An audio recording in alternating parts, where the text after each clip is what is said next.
We are on our third episode into May, which we have dedicated the entire month to honor moms and the journey of motherhood. No matter what stage of life you are in now, I know there is something we all can glean from these faith building stories. And I wanted to remind you, if you've not yet signed up for the free introductory coaching call, head over to unashamedlyu.com, select the coaching tab, and schedule your first session for completely free. These coaching sessions are for anyone that is either wanting to start something, even if you're not sure exactly what it looks like, or if you've started something but you're feeling stuck and you need some help restarting your ideas and dreaming big again. I cannot wait to help you start living out your dreams of fulfilling that calling that you are feeling. Let's make this the year you live in faith over fear.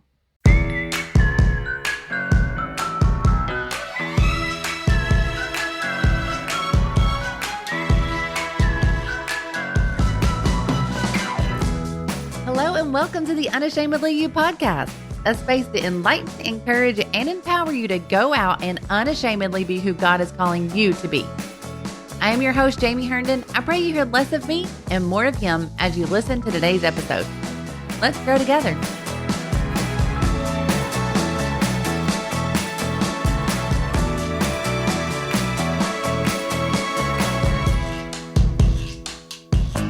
I have known and admired this lady that we have on today from afar, seeing her as a mom and her husband. But for the month of May, we have focused on moms and motherhood. And honestly, I already had her on my mind and down on the list to ask to be on our podcast. But as I was praying this month for who to ask and who would be a help and minister on the podcast for this month and a voice to all moms, no matter what stage that they are in, I came across a post that she had done the same day, and she was telling a story on her journey in motherhood. So I reached out to her immediately. I knew that she needed to be on and that I had come across her story for a purpose. And I'm just grateful that she's agreed to be on with us today, share her journey with all of us. Theresa Johns, welcome to the Unashamedly You podcast. And if you'll take a moment and introduce yourself to our listeners. Absolutely. I am Theresa Johns. I am 33. I'm married to my wonderful husband, Justin Johns, and I'm originally from Wisconsin, but we currently live in Georgia and we absolutely love it here. We have 3 children and 1 angel baby. We also have a 3-year-old mini golden doodle who keeps us on our toes and honestly keeps the neighborhood on their toes. Let's just be honest there. Some hobbies of mine, I love all things, some hobbies, and I should say some random facts, truly. I love all things color. I love colorful, bright things. And I love to go antiquing. I love pickles, Milwaukee brand to be exact. Like if they're not Milwaukee pickles, I kind of am judging silently that they're not. I love to travel. I really, really, really love the beach. And this is kind of a random, more recent fact about me. I am really getting into golf lately. And I know that seems so random, but that's more of like a bucket list thing. Like, I really would love to just be better at golf for whatever reason that is. I'm not really sure. Maybe it's my dad's love for golf, but that's a few random facts about me. And I'm so very honored to be on the Unashamedly You podcast and honoring moms this month for sure. Thank you, Jamie, for having me. We're so honored that you're on. And all the things that you were saying is cracking me up. But one is I feel like I need to go and make sure that I have Milwaukee pickles now in my refrigerator. I don't even know what kind I buy. Yeah, you can search them on Amazon. They're definitely from Milwaukee locally. You can't really get them any other place from Wisconsin. So anytime I have family come to visit, there's undoubtedly a jar, at least one, if not 2, with them in transit. Sometimes it's hard and tricky because if somebody's flying, they don't really want to take an entire jar of pickles because that could be very bad. Yes. But you'll have to, if you ever get the chance or the opportunity, or if any of my Wisconsin friends are listening, you just know Milwaukee pickles, like that's where it's at. So if you know, you know, and I apparently You know, do not know, but I will be searching on Amazon to get my hands on you these. need I to, do love yes, pickles. yes. And the golf thing is funny because we just recently had a Top Golf opened here in Little Rock. So fun. And it is so fun. I am so terrible. As soon as I think that the ball, like everything's lined up and I'm going to do this great hit, I completely miss. And Hmm. if I just like get sick of it and hit really hard, just like, oh, whatever, it just goes. And it's like every time just so great. And I do good, but I'm pretty sure that that's not the same as real golf. So, Well, it's a great way to practice. It's a fun way to practice. It's like a driving range, but it's kind of like on steroids and it's fun and there's food and there's friends and it can be really fun. So Top Golf in your area, that's a yeah. plus. So the food and the friends and the fun, like that's why Yeah, I'm there. But so, as you guys already know, we are using this month to celebrate moms and motherhood. So, could you share some of your journey that you've had with motherhood and becoming a mom? absolutely. And Jamie and I were kind of chatting a little bit and I explained to her, there's so many different things about motherhood that we could talk about. I don't feel like I have so many years of experience. I've been a mom for now 9 years almost. My oldest will be 9 in August. But motherhood is truly such a gift. And I feel like if you're a mom, you know that there are continual life lessons being learned. Some of those lessons can be life changing. And that's kind of really what I want to segue into today. A life changing mom moment for me is actually when I experienced some loss in my life. I've kind of briefly talked about this on my personal platform, just briefly. And I've most recently shared a good chunk of that. And you heard in the intro, that's kind of what connected Jamie and I. And she felt led to reach out. And I'm so very honored that she did and just blessed. It blessed me for her to reach out because I know that it's a topic that isn't talked about a ton. Sharing these types of stories can be extremely healing and helpful for moms who are either in families who are trying to have babies or they've experienced loss in their lives. And just hearing somebody else's perspective or story can bring so much hope. And like I said, healing. When I was going through our own loss in 2022, I was looking and searching for the stories. I was searching for anything relatable because when you experience loss, it can be extremely isolating and you feel even though it feels very cliche to say you're not alone, you're not alone, you're not alone. And we know that, but you still feel very isolated because it's an extremely personal experience that has happened to you and not only to you but just to your family or it can be difficult to navigate without a support system. And so many people, so many women specifically, navigate grief and loss in this particular area alone.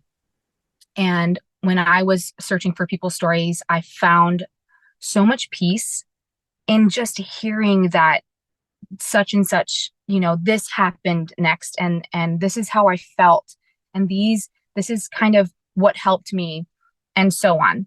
The entire time that and I shared this on my part 1 of what I shared in my story about an anchor.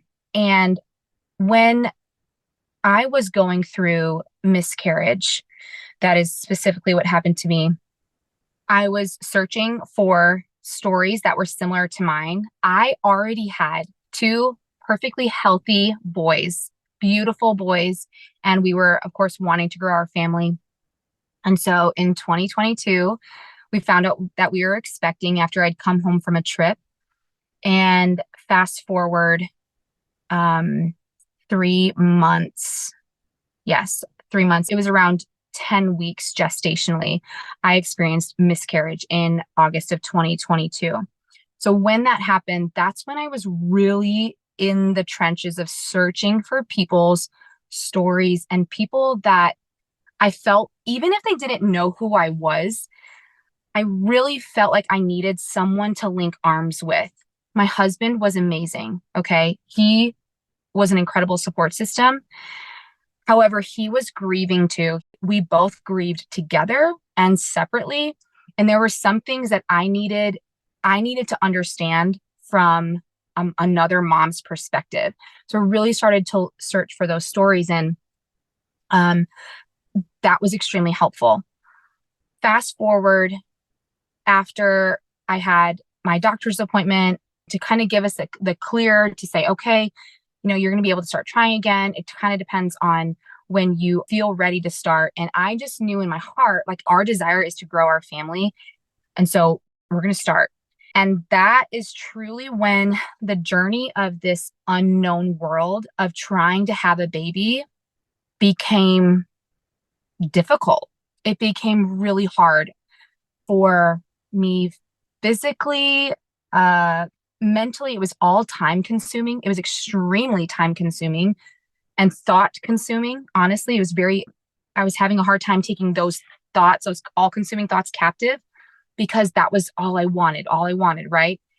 And slowly I watched myself. And if you go back and you watch, if you're connected to me at all through socials, what's interesting about that part one that I shared is that you can almost see in my countenance a shift from like excitement, we're going to try again. Like, I have this assurance, I have an anchor.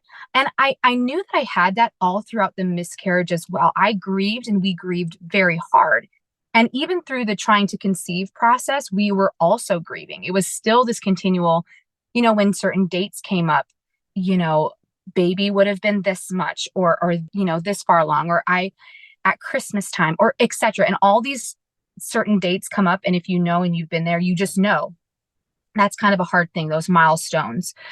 But you can definitely see my countenance change, and the mental capacity that it was taking from me, just holding on so tightly to try to have a baby, was wearing me down. It was absolutely wearing me down. I was changing as a person. I mean, as far as I felt like, I don't want to say that I was like losing joy. It wasn't that. I just felt like more of a shell of who I know I was fully, or who I knew the Theresa that, like, but I also am understanding and knowing that certain life events, trauma changes people. And when we allow it to change us for the better, that obviously that's the best option, right? When we allow God to use that to make us a better person, a more refined person. But for me, that really did not happen until that breaking point. I had to be just, it's almost as if God knew me. He knows me well enough to know this is going to take Theresa getting to a breaking point on her own, because she's got to understand that I know and see everything that's going to go on and is going on in her life. And I just want her to trust me. I just want her to just let go, like surrender. Please surrender that to me. And I really felt, after we actually went on a trip. We go on this trip every year to the beach. And it was a month that I was sure, like a few weeks prior to that, I was explaining to my sister that, XYZ should be happening. This has got to be the case. Surely I'm pregnant. Like, I know that I know, like, all the things, right? And I was so confident.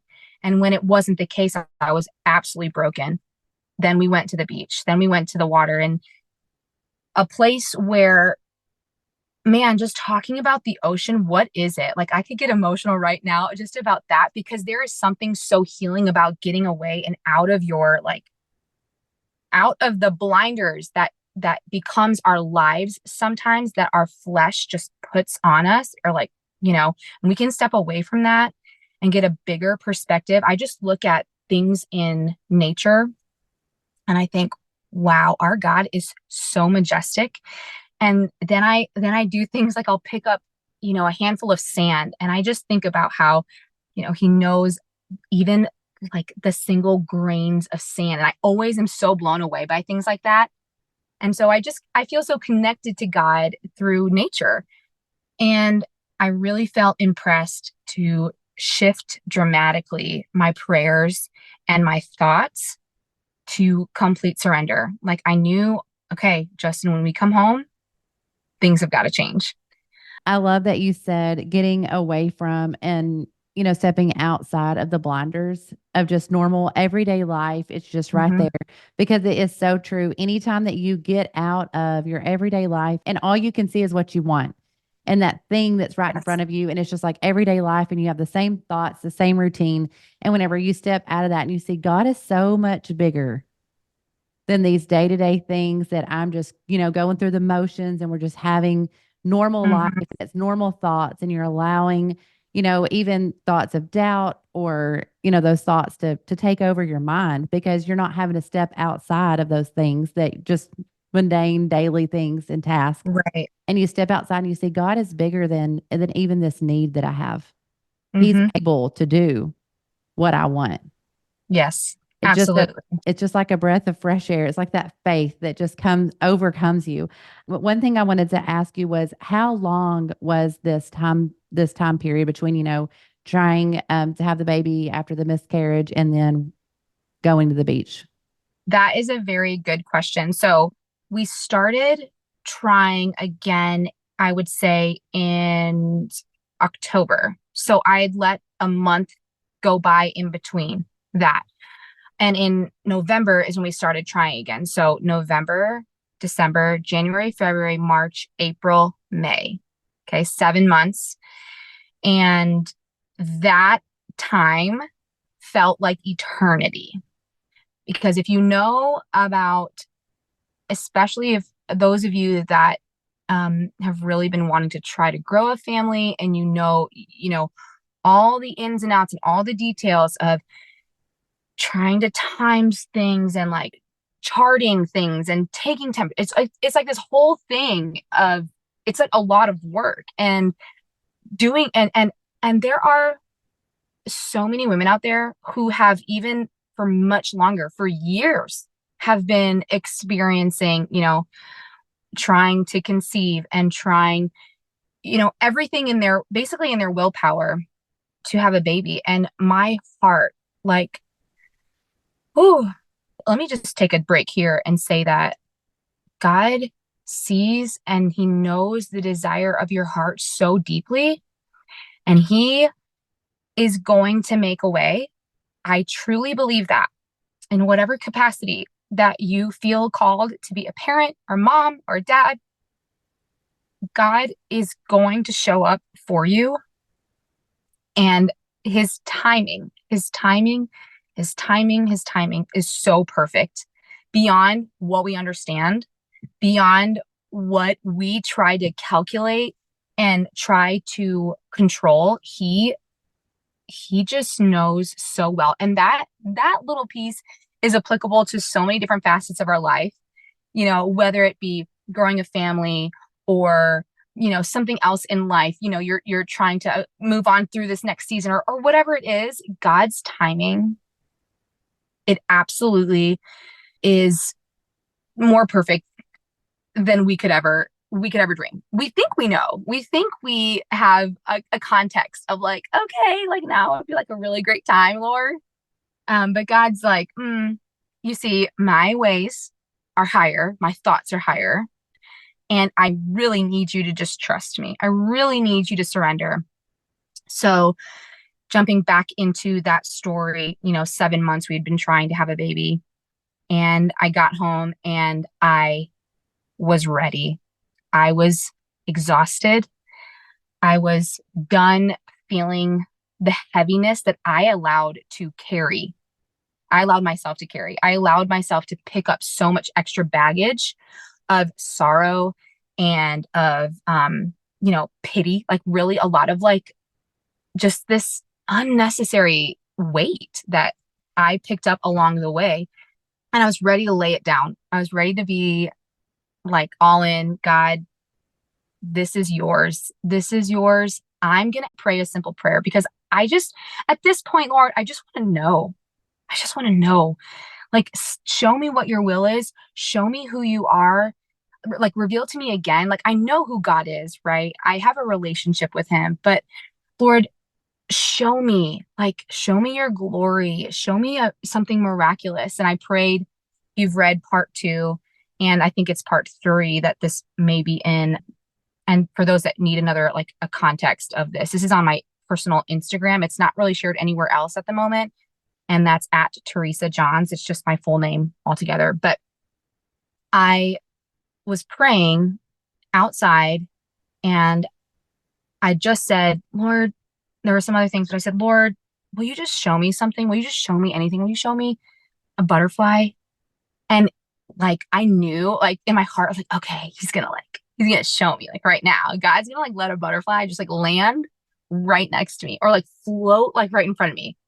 And when I tell you, nothing, nothing happened. And then I felt instantly insecure. Like the enemy so quickly used that against me to be like, your prayer is really silly. That was a really silly thing to say. That was a really silly thing to let come out of your mouth. Why would you think you could ask God for that?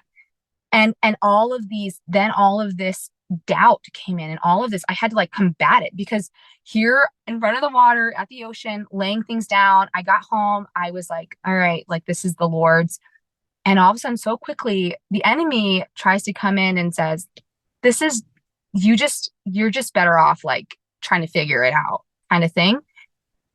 And I had to like pump the brakes, because I was like, no, I know God, he hears. And then I started to really reason with myself and say, well, maybe this is the answer.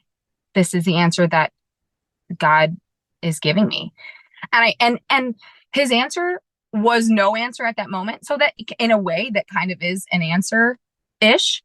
Fast forward, we did the whole weekend. Saturday was great. Sunday church was amazing. I wrote about that. And then Monday came, and man, I was getting things together, breakfast as usual, walking out the door and going to my car. And there is a butterfly on my car. And before I get, the skepticism, even the Theresa skepticism that walked in my car, I'm like, really, a butterfly today? But I was so shocked to see it, because I hadn't seen a butterfly just like flying around in a long time. Because the winter, all this stuff, and then the spring, and now all these things start coming to life, flowers and all this stuff. But I hadn't seen a butterfly yet. Well, a butterfly is on my car. And typically, if you've been around a butterfly, they're gonna like startle instantly and like flutter away. Well, this one did not. It just stayed. And I just got this overwhelmed. I wish I could really articulate well how this felt physiologically to me, because it was like a rush of like realization and just shock. I was shocked. I put my things down immediately. I got video of it. I shared some of that in that clip. But I got video of this butterfly and instantly went into my car and just sobbed in gratitude and in such a peace, knowing what the answer was instantly. God spoke to my spirit and said, I heard you, but will you trust my timing? Will you trust my timing? Like, I heard you pray that on Saturday. Today's Monday. And it was all like a puzzle piece so perfectly. Like, oh, okay, God, you're so good. I'm giving you, Lord, the desires of my heart. I want the desires of mine to match yours, Lord, whatever you desire for our family, whatever your will is, God.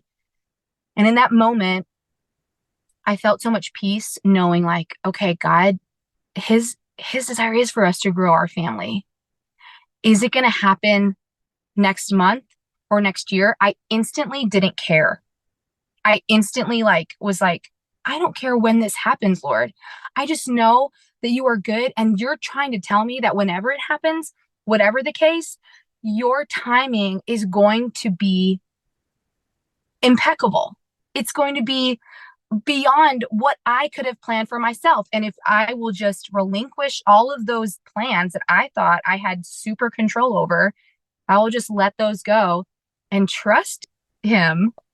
He will lay it out better than I can even imagine.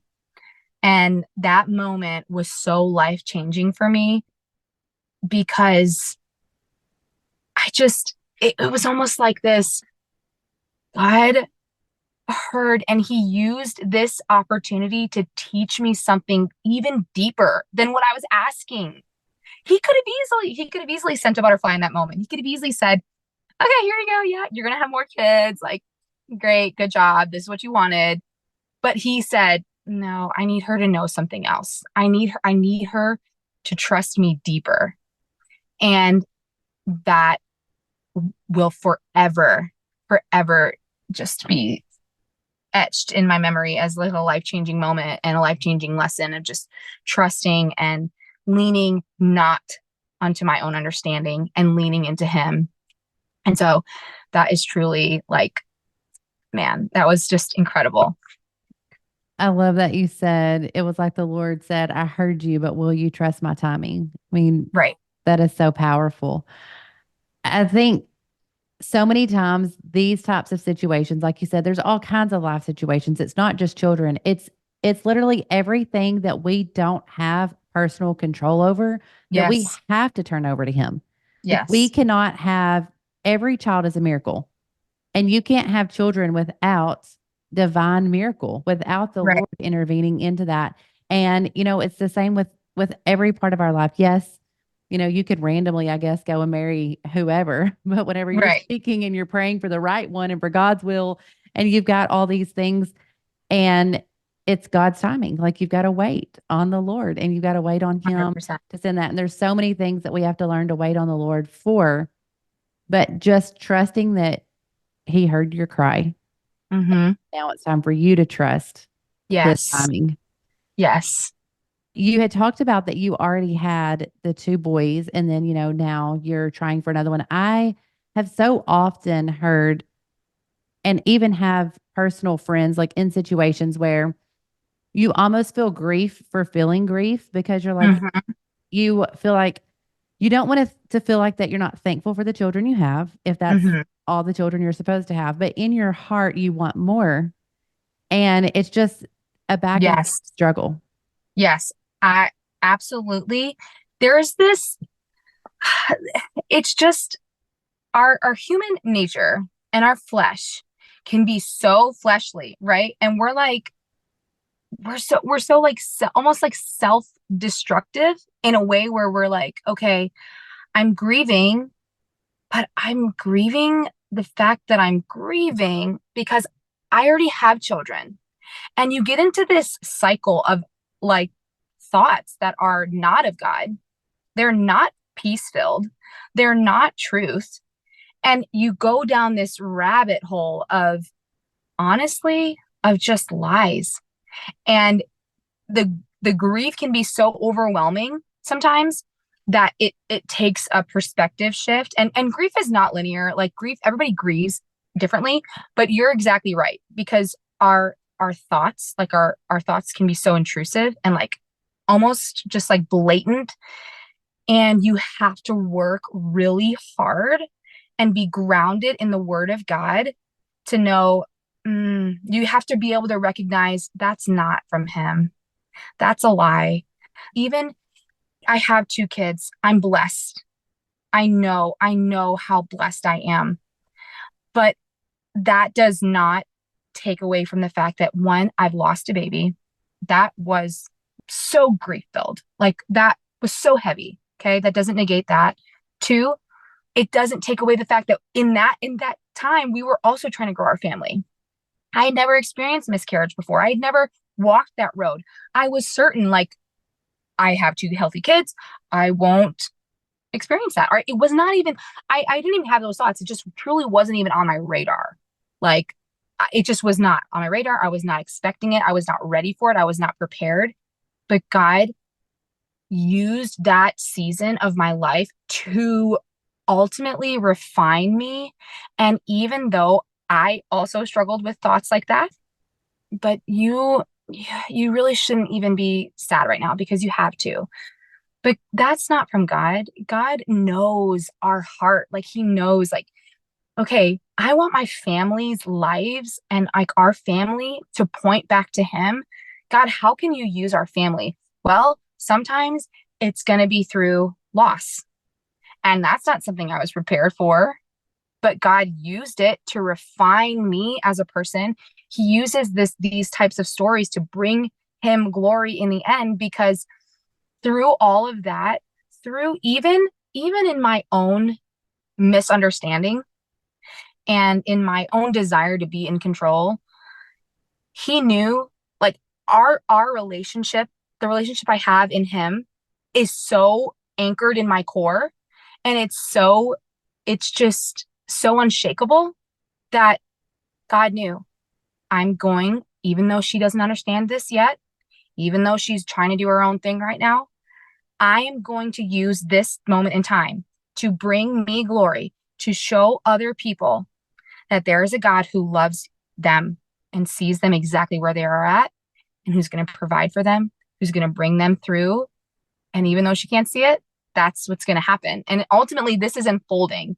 And I've just been so inspired, even recently, just to share more about my story, just because I, I, in some ways, if I can help be a mouthpiece for some people who maybe don't know how to articulate their story, but in a community of women who've maybe walked this road, if we can bring light and hope and healing to others that have walked this, then all the glory to God. Let's go. Like, let's go. Let's do it. Let's share.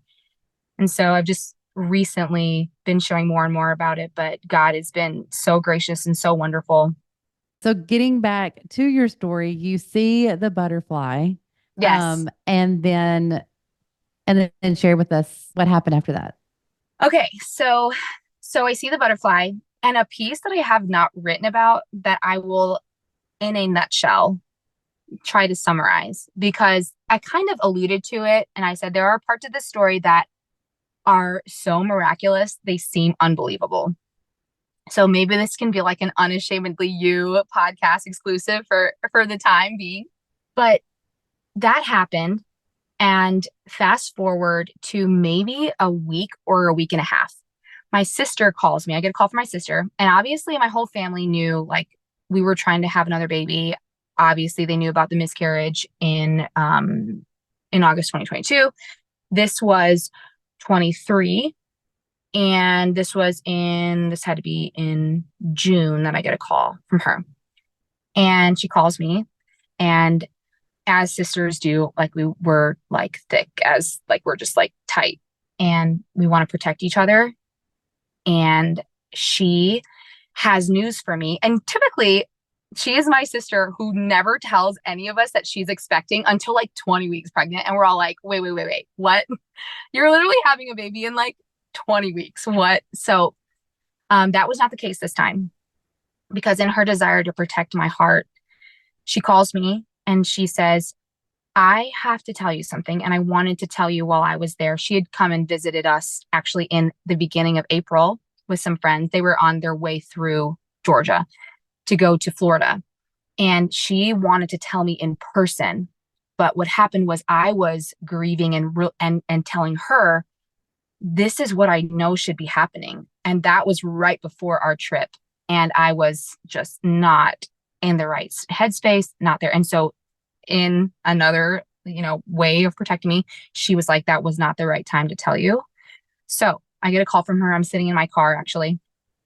And she's like, I have to tell you something. She's like, I am pregnant.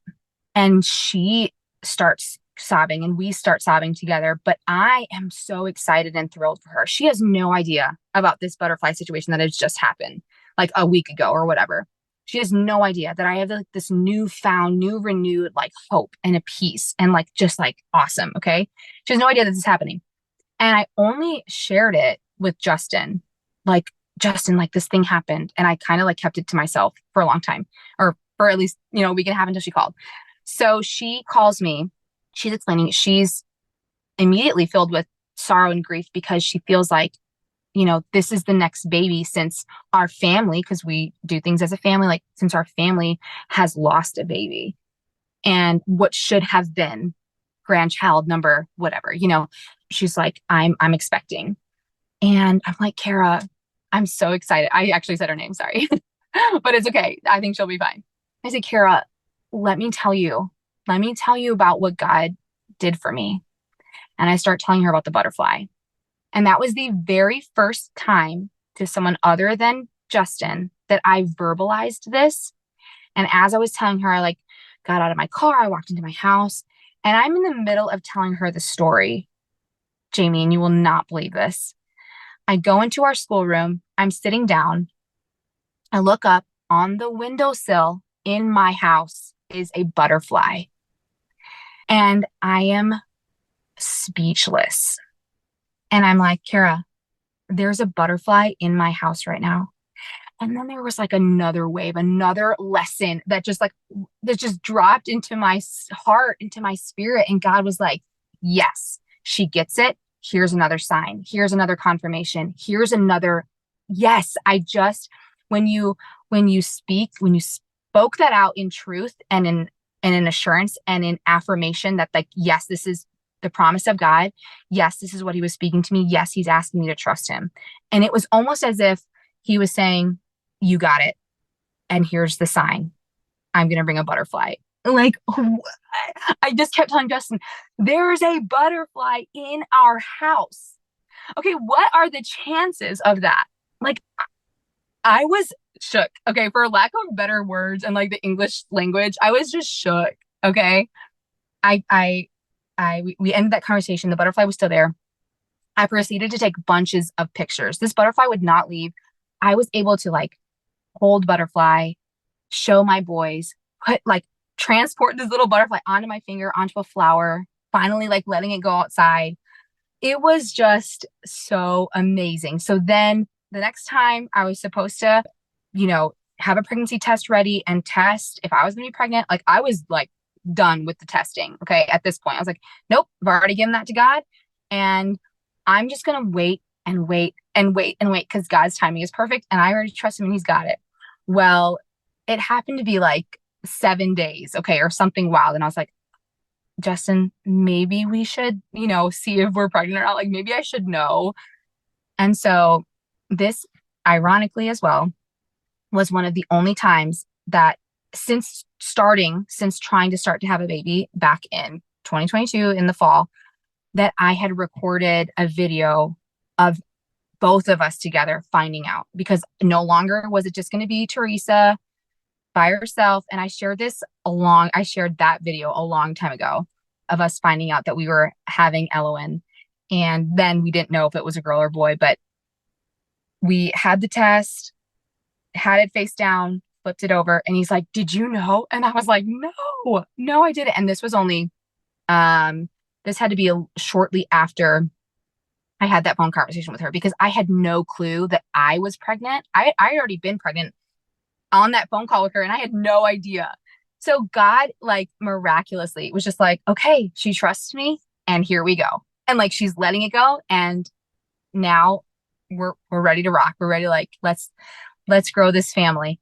And it has just been this beautiful, miraculous healing story that I get to live out like almost daily in my daughter and the little things that sometimes people will like see someone with a butterfly on it and they'll pick it up and like, I thought of you. And it's so special. It's so wonderful because God never ever goes back on his word and he is so faithful and he is so good. And it's been an amazing, she is 3 months. Yes, she's 3 months old. She just turned 3 months a couple days ago. So it's been a wonderful 3 months having her in our lives. And we feel so extremely blessed. So extremely blessed. She's such a doll too. Seeing her photos on your Instagram, she's so cute. She's But wonderful. I loved whenever you said when you speak and acknowledge the promises of God, there's just something about what you think and what you speak Right. matters. And if you don't think it matters, it does. Yes. And whenever we acknowledge and we speak out those promises, instead of when you speak fear and you speak, unbelief and you speak out those things and you think of those things, then Mm-hmm. that's what you'll find. You, Mm-hmm. you're not going to find peace speaking fear. You're Yeah, not going to find the goodness of God speaking about the negative things. But whenever you start speaking out those promises and acknowledging that, God, I know that you know where I am. I trust right. that you know where I am and that you care. Something about speaking that out, it matters. Absolutely. And when you were just talking, I'm instantly thinking of scripture that says there is a lot of times we associate it with talking to somebody or about people, that there's life and death in the power of the tongue. That is in every facet of your life. When you give when you give life or death to something verbally, like it, buddy, like you just like spoke it into existence, essentially, because now your mind is looking for things to be fearful of. If you're speaking in fear, you're looking for things to be upset about, you're looking for things to um just be so thrown off. Or if you're speaking life, if you're speaking the promises of God, if you're proclaiming the fact that he has done this for me, sister who I'm talking to, he has done this for me and I'm so thankful, and his ways are so good and he's miraculous and he's going to do it. Everything that you have spoken about today has been so good. I know that someone listening to this has been so encouraged, whether you are growing your family now or if whenever you decide to grow your family, or if there's even something else that's going on in your life that you needed some faith for. I know that they got faith out of your testimony and you sharing this story. Thank you so much for doing that with us. And one thing Absolutely. that we always like to end with on the Unashamedly You podcast is, what is one last thing that you would want to share with the Unashamedly You community today? It's perfect because I've actually written this part down. The other kind of like, been able to go off the cuff a little bit, but I wanted to be intentional about what I left with you all today. And that is, I would really encourage you to let God use you through your story. So many different ways that we can do that, whether, that's via writing. You're going to write out your story, or you share it with maybe a small group of people, or you're in a church community and you want to share it via that, or one-on-one with someone else who's maybe walking a very similar road to you. I would so encourage you to share that story.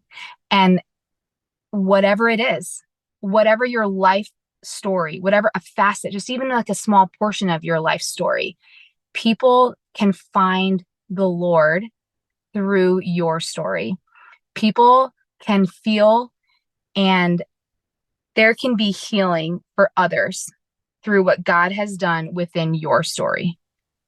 Let me say that again. There can be healing for other people through what God has done in your story. God can use your story. He can use what's happened throughout the course of your life to bring hope and healing and light to others. So I would highly encourage you, in whatever way you can, to share your story. It reminds me of that saying, we know about 10% of what people are really going through in life. And so you may That's not even realize sometimes when you're sharing your story, who you're talking to, what they're going through. This is something, like you said at the beginning, it's not always talked about. It's not always brought to life. There's a lot of emotion that's right. connected to stories like this. And some people aren't ready to share them, or they're still going through it. They don't have that miracle on the other side and they're not ready to share that with others. But you never know who needs what you've went through, and Right. not allowing your story to be in vain and your testimony to be in vain, but allowing God to use it.